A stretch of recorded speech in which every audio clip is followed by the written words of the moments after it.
And they're modular. So that's the thing with pole tents and other tents. They're modular. So you sort of pick the width of the tent. We have 30 foot wide, 40 foot wide, 60 foot wide. And then you can build it in 20 foot increments. So it's like you could have let's say a 30 by 40, 30 by 60, 30 by 180 if you wanted a long skinny tent.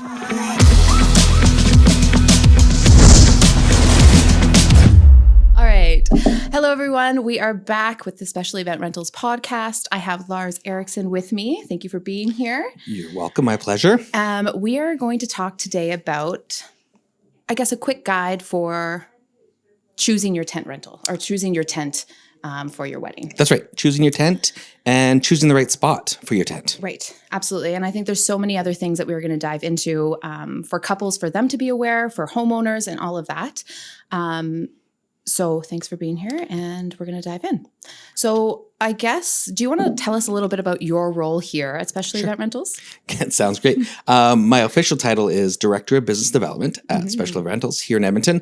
In reality, I think like everyone here, I do a little bit of everything, depending on the season.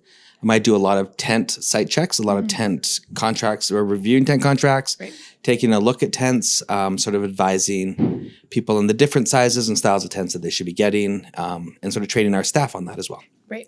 And I think you've been in the industry for almost more than a decade now. Yeah. So I've been at Special Event Rentals for 15 years, but I've been in the industry for, I don't like to say it, but 30 years. Oh my gosh. Yeah. And when I think of Special Event Rentals, I think of you as well. Like, I think you represent us, and a lot of people in this industry know who you are and lean on you for support and your knowledge. You would say the same? Yeah, absolutely. Yeah. So let's dive into selecting a tent. Okay. I guess where would you tell a couple to start? Where would you start? Well, I guess it all depends on the guest count. That's probably your biggest one. So there's 3, maybe 4 different styles of tents that clients can choose from. Right. Starting with a canopy tent, which is customer setup and takedown, pick up and return from Special Rentals, and we can go into that a bit more. But generally, after that, we have our frame tents, pole tents, and then our clearspan structures. We do call them clearspan tents, but they're really they're a structure. And I guess the frame tents are mainly for either add-ons to a bigger tent, so for catering areas, or if you need shelter other than inside the tent, reception tent. Canopy tents they're easy for couples that are like out of town, or they're having a micro wedding, or they're having a backyard barbecue. That's something that they can set up and take down. Yeah, take down themselves. I did one, and I am not very capable with my hands, and I set one up with my 8-year-old nephew, and it took less than an hour. So super easy. Super easy. Yeah, super easy, super simple. And so they're great, like you said, for out of town, because then customers can pick them up on Wednesday or Thursday, return them later the next week, and they're good to go. Right. And all the other tents, so the frame tents, the pole tent, and the clearspan, I guess, how would you make your selection? How would you help a client make their selection? I think that they would have wants and needs. So kind of let's break down each style. Sure. Yeah. So frame tents are, like you say, could be an add-on for a larger tent, or it's for smaller weddings, basically. Right. Frame tents start with a 10 by small as a 10 by 10 frame tent, then 10 by 20, 15 by 15, 20 by 20, 20 by 40, and then we get into our 30 by 30s, 30 by 60s, and a hex tent. So a hex is a hexagonal. And most of those come with white tops, but we do have a few options available with clear top tents.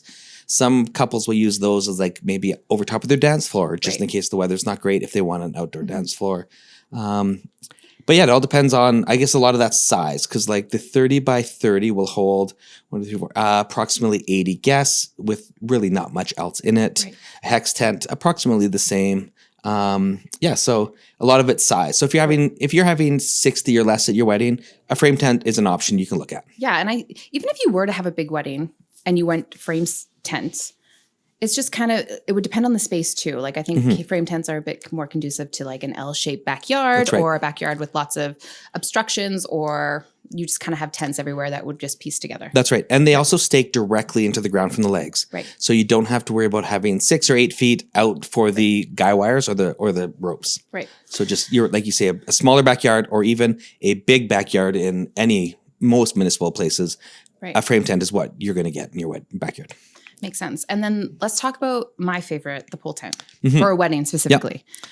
Yeah. So They have beautiful peaks. they have high peaks. Yep. They are all white. They have an 8-foot wall, which all of our tents, except for the clearspan structures, which have a 10-foot wall, have an 8-foot wall. But they're modular. So that's the thing with pole tents and other tents. They're modular. So you sort of pick the width of the tent. We have 30-foot wide, 40-foot wide, 60-foot wide, and then you can build it in 20-foot increments. So it's like you could have let's say a 30 by 40, 30 by 60, 30 by 180 if you wanted a long, skinny tent. Yeah. I think it's incredible how big these tents can go. Like they just keep going and going, the width and the length. Yeah. I would say, though, a good size for an average wedding in Alberta, a 40, 60, 40, 80 is the most like popular. the best tent to go with if you have like 120 people in there, I would say, with the dance floor. Yeah, I think I now I'm double guessing myself, but I think a 40 by 80 you could probably get up to 200. Yeah. I mean, yes. It would be tight, but you could do generally on a sunny day you can kind of you spill out and generally you invite people you like to your wedding, not always, but generally, so you could always squish in a little bit if you had to.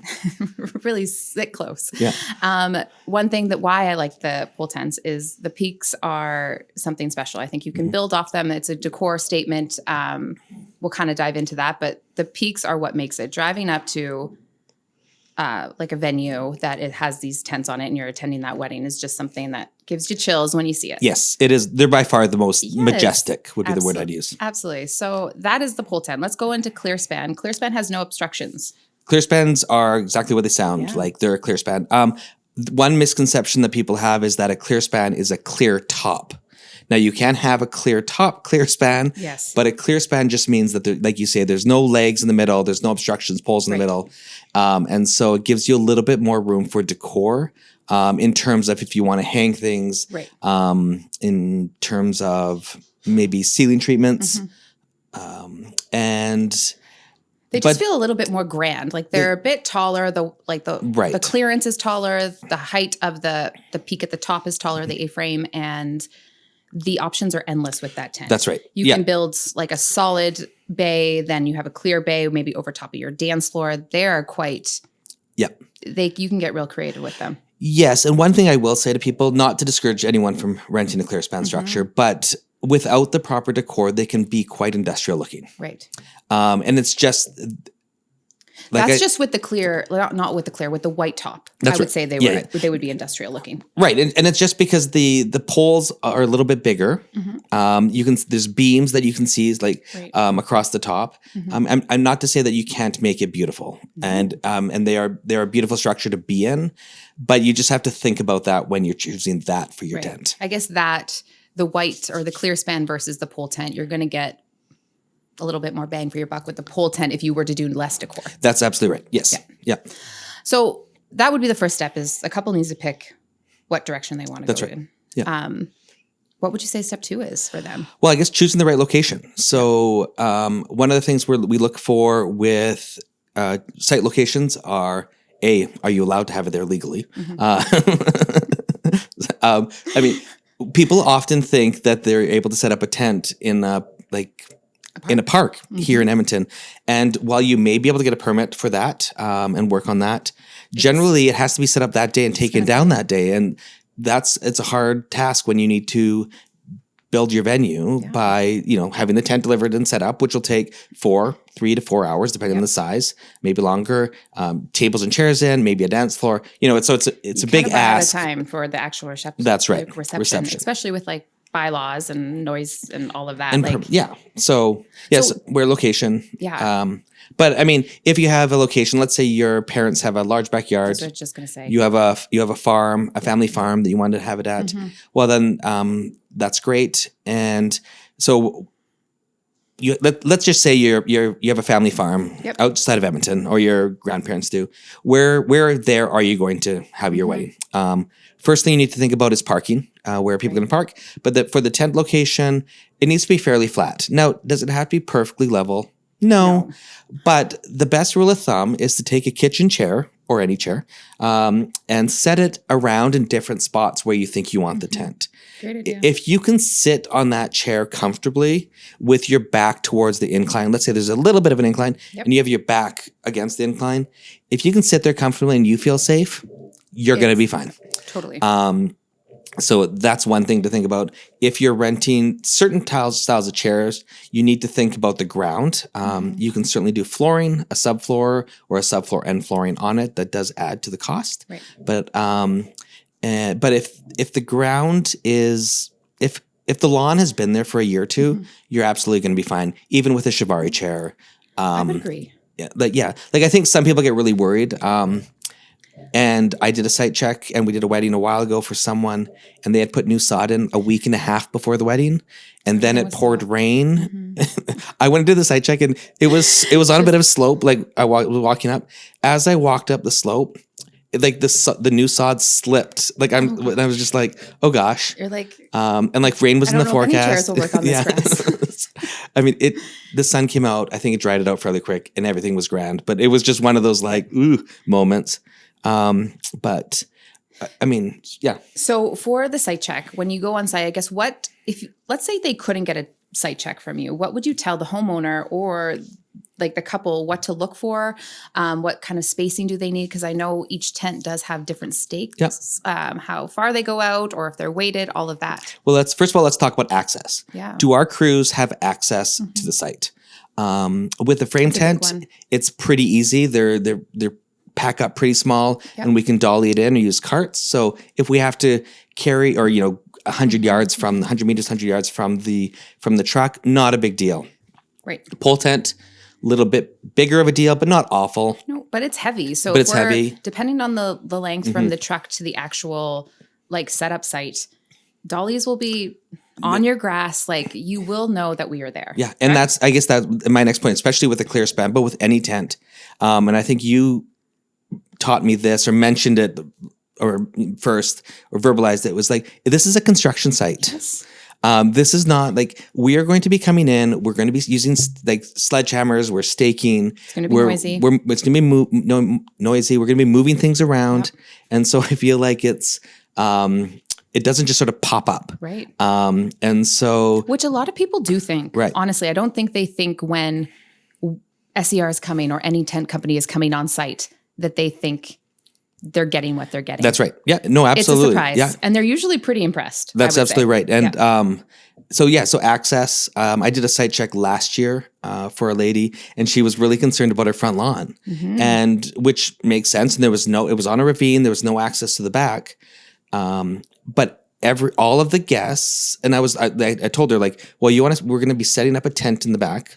So everything needs to go through the 6 feet of grass back to the side of the house. Well, never mind the tent, but the tables, the chairs, the dance floor, the dinner plates, all the other rental items, plus all the guests that you have just during that week getting ready for the wedding, the caterer, everything's going on this strip of grass.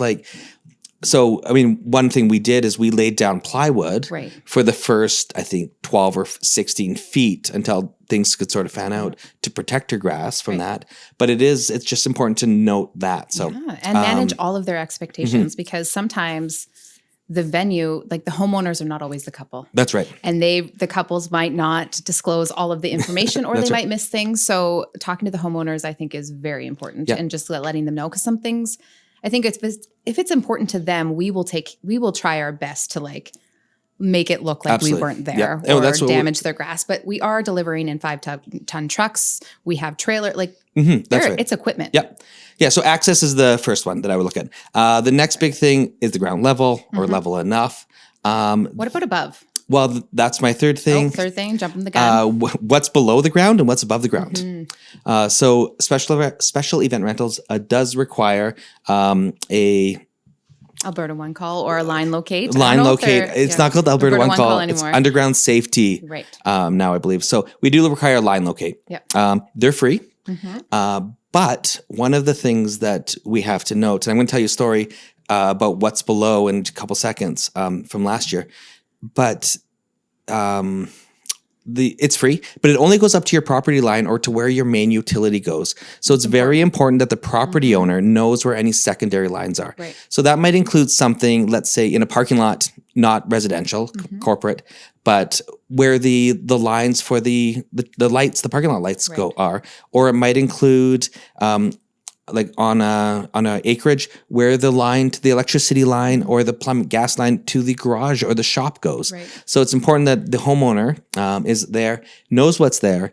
If they're not aware what's underneath, then we definitely will require a secondary line locate, which is not free, but they're quite reasonable. Yeah, and the secondary line locate is mainly, I would say I recommend it for any out-of-town customers. Like, yes, in town, but right. Yes. Out of town is out of town. Yeah. Like especially like on, I want to be clear, without that, we don't stake. That's right. I think it's the safety of our guys, but it's also the safety of the property. We don't want to ruin the property, flood the property, hit something. And absolutely, there is a lot to.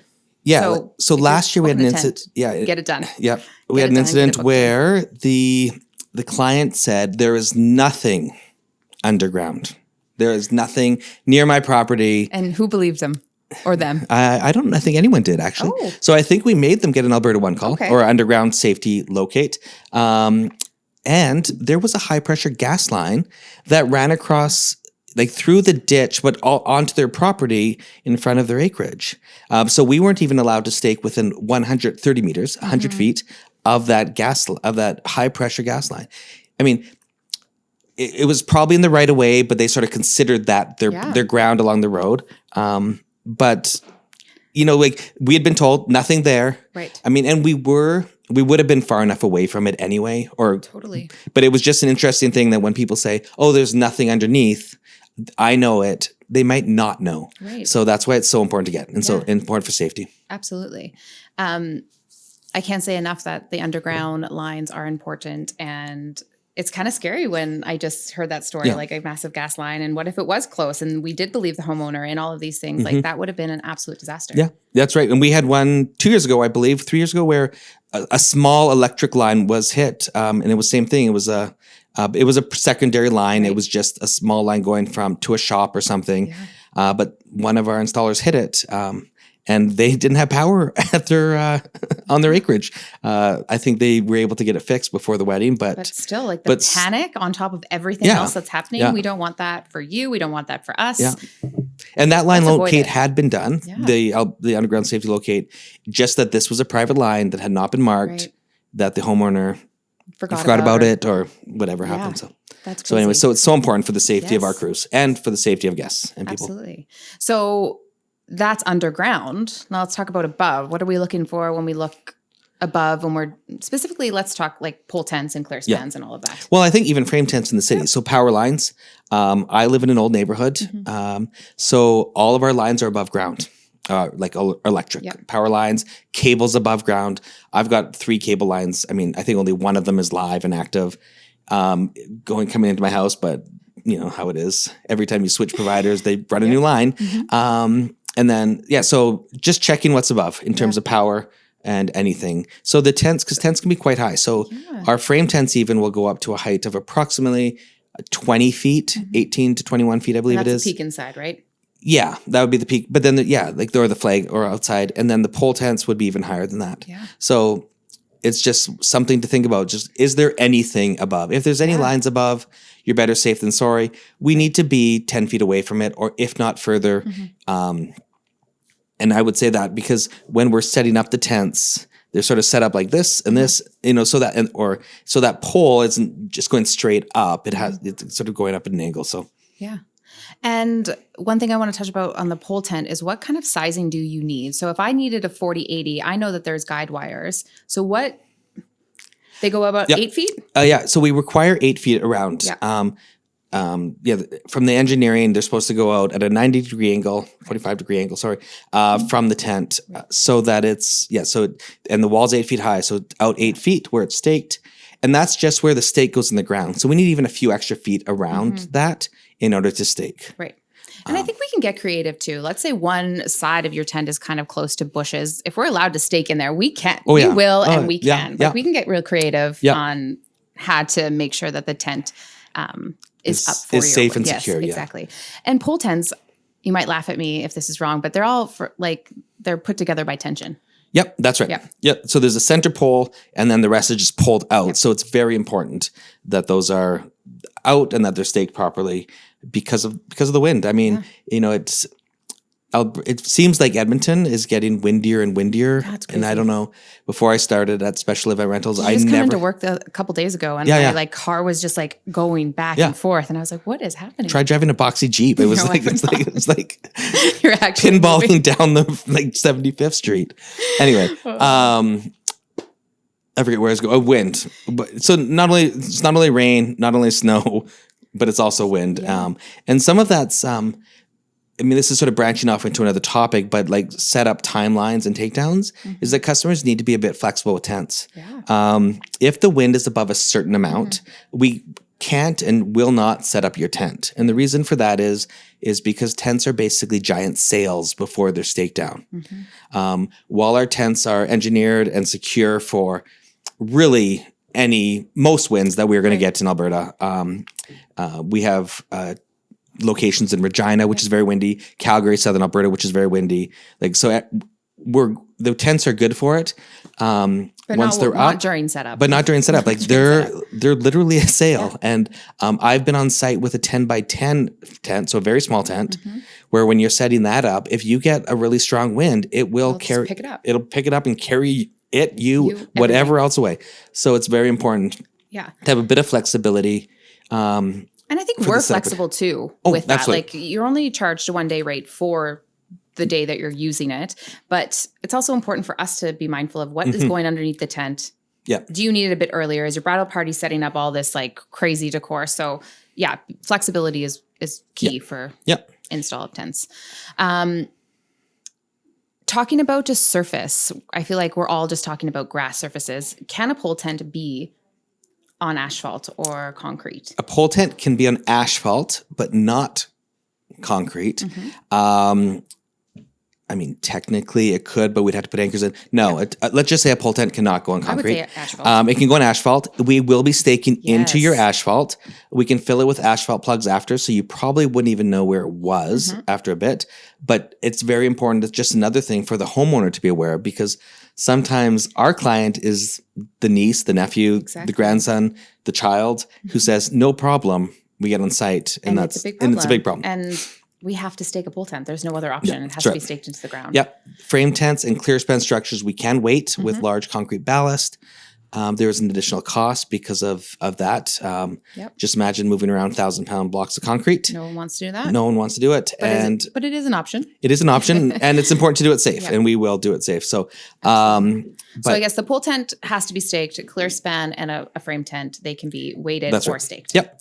Yeah, like according to the American Rental Association, the preferred method is staking. The safest method is staking. So that is always our first option. The other day I had a question. This girl called in and they were talking about tents, and I was just going over just all the different styles and if it can be weighted into where her venue is, it need to be weighted. And she was so happy that we don't use big barrels of water. Yep. Yeah. So I knew it was a thing of a past, but I didn't know that was still a thing, like big liters of water holding down a tent. I don't even know if we do that, or did we ever do that? No, we never did. In the event industry, there are people that will do it, but it's a big no-no. And there's a couple of reasons why. Generally, a water barrel doesn't have the same holding capacity, meaning if you have a plastic water barrel on concrete or something, it can slide quite easily. The next, and this has happened to people in the industry that I know, that I've met, people will empty the water barrels. Or there's there's a little hole at the bottom. Sometimes there's a spigot, so that it's easier for them to drain it or something. So like just someone walking by thinks it's funny to do this or whatever. It's not.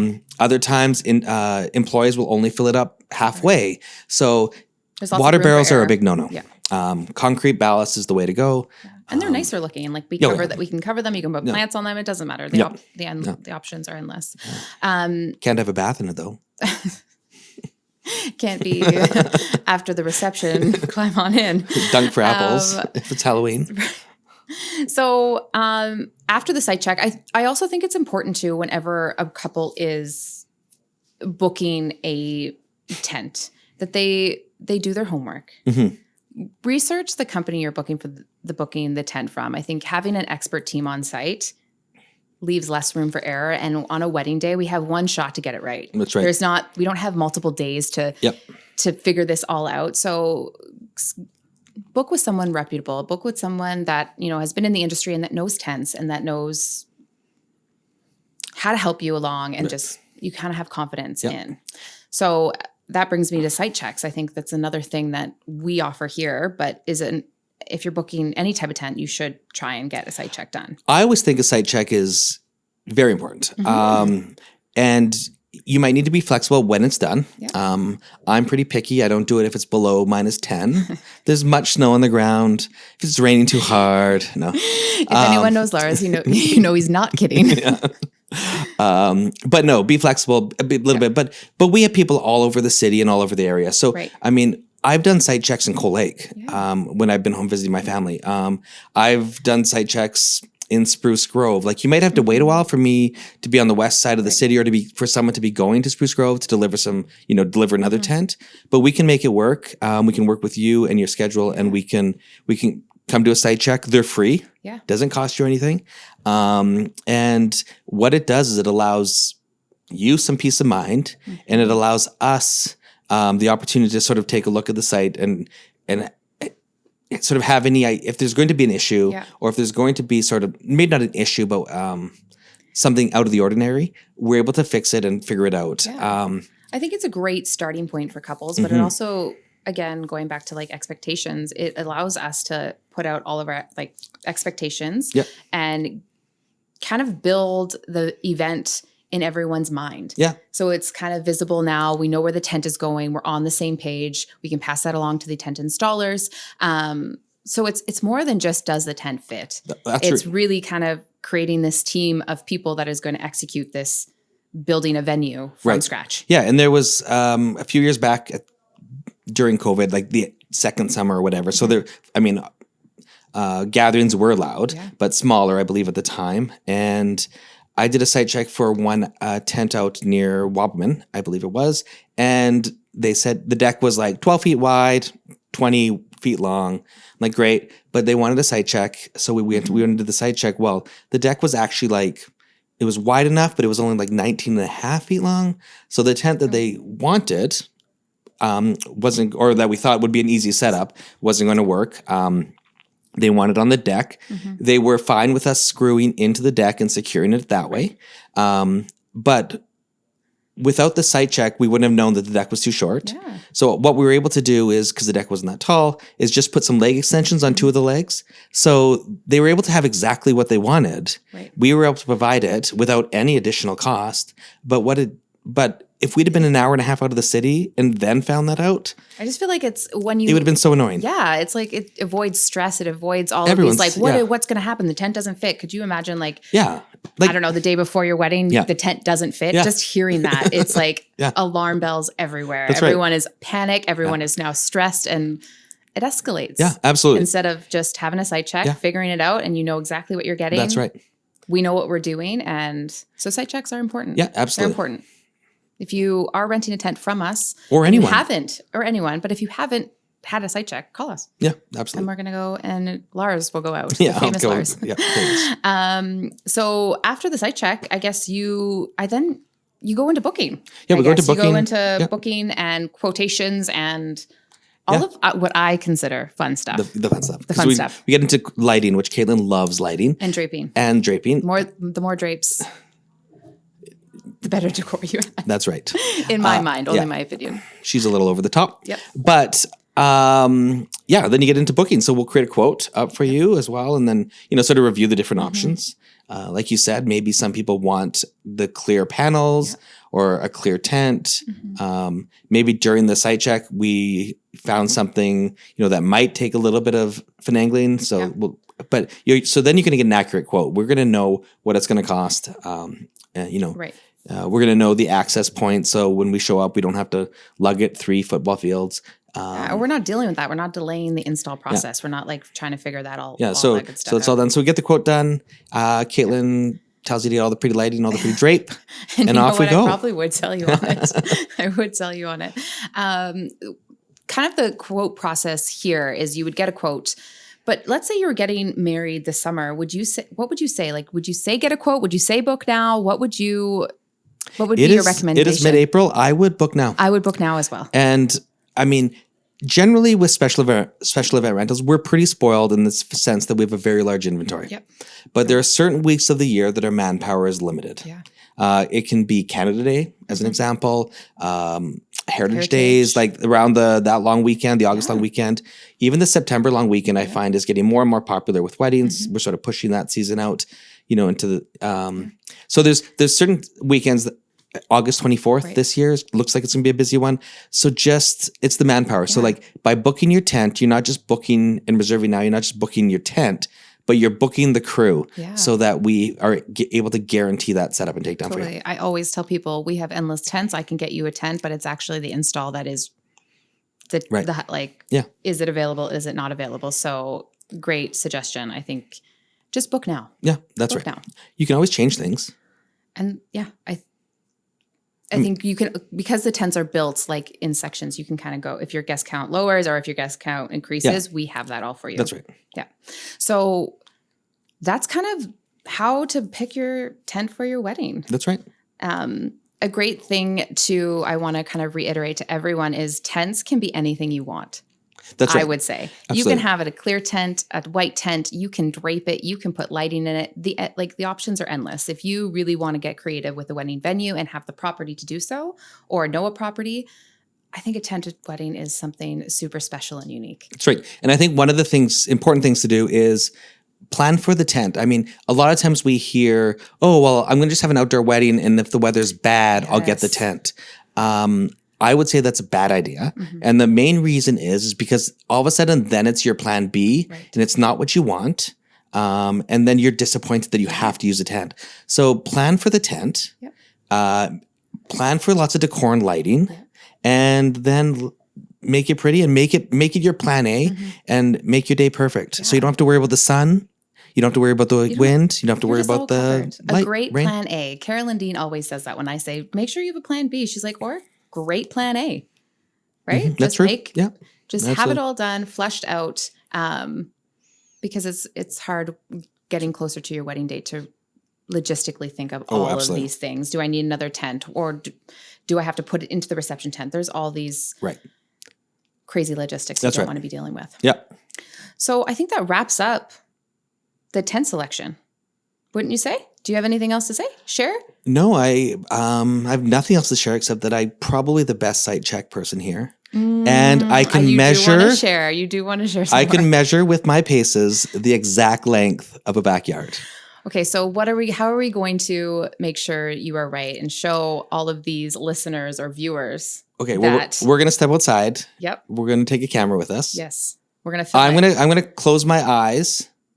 How are we going to do this? I'm going to mark off a space. Yeah. Like a 40 by 80. And you're not a 40 by 80. Let's do like... Come on, I'll make you walk. But anyway, you're going to mark off a space. Yep. And then I'm going to step it out and see if I'm accurate. I bet you that... Is there any like...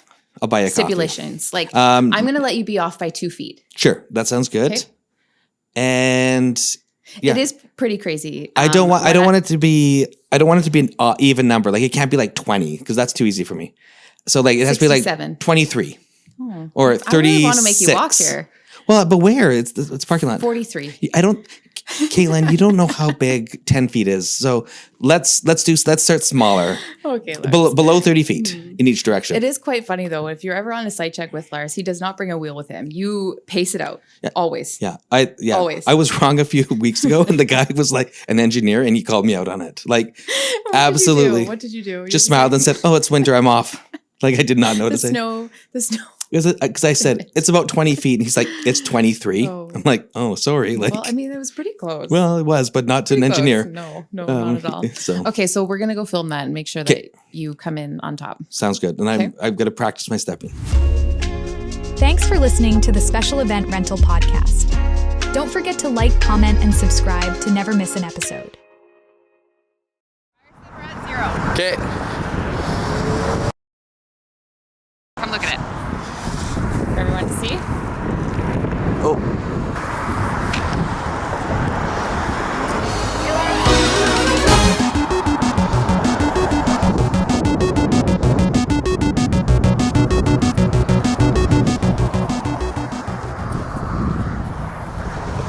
We are at 44 feet. Good job, good job. You know, it was actually at 45 and I took one off.